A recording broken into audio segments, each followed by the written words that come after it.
Gaarummaakee macaafa dubbata qulqulleetti abaaboo gannata kennaakee uumamaan daajala aadaa waaqayyoo maaltu si madaala. Gaarummaakee macaafa dubbata qulqulleetti abaaboo gannata kennaakee uumamaan daajala aadaa waaqayyoo maaltu si madaala.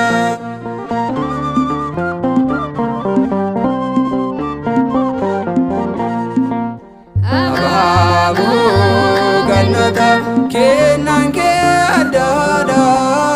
Abaaboo gannata eegan kee ergamaadha. Abaaboo gannata nyaataa fi dhugaatiin. Abaaboo gannata ergamaa Fanu'eeliin. Abaaboo gannata saamisiif kenname. Abaaboo gannata gooftaan abbummaa hame. Qulqullummaan kan jiraate mirga gooftaa kan dhaabbate. Waan hundi kee miidhagaadha. Kennaan kee hundarraa addaadha. Gaarummaakee macaafa dubbata qulqulleetti abaaboo gannata kennaakee uumamaan daajala aadaa waaqayyoo maaltu si madaala.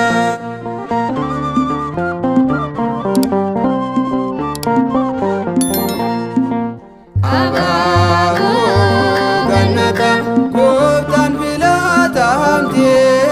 Abaaboo gannata kennaan kan guutamtee. Abaaboo gannata baabeeftuu dhugaa. Abaaboo gannata argamsiistuu suugaa. Abaaboo gannata saanyii nu bafteedha. Abaaboo gannata waadaa dhiifamaadha. Qulqullummaan kan jiraate mirga gooftaa kan dhaabbate. Waan hundi kee miidhagaadha. Kennaan kee hundarraa addaadha. Gaarummaakee macaafa dubbata qulqulleetti abaaboo gannata kennaakee uumamaan daajala aadaa waaqayyoo maaltu si madaala.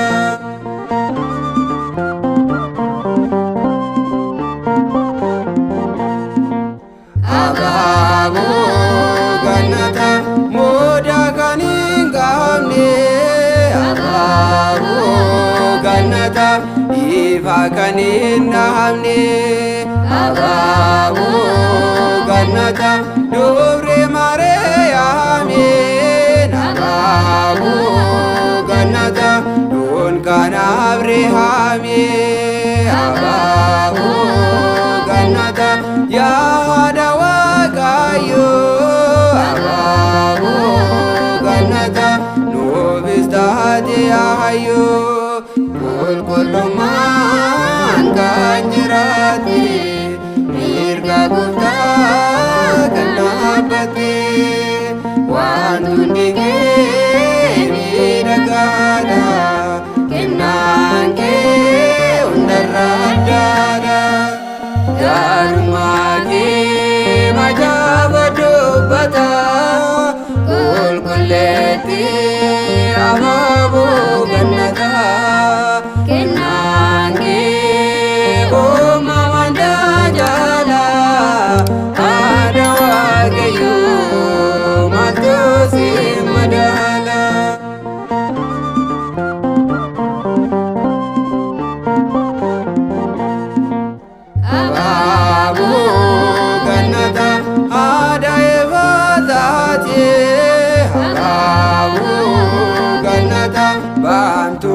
gannataati abaaboo gannata akkamiin jallisna abaaboo gannata oolmaa kee dubbanna abaaboo gannata kenna yaaqeenifanna abaaboo gannata si galateeffanna qulqullummaan kan jiraate mirga Gooftaa kan dhaabbate waan hundi kee miidhagaadha kennaan kee hundarraa addaadha gaarummaa kee macaafa dubbata qulqulleetti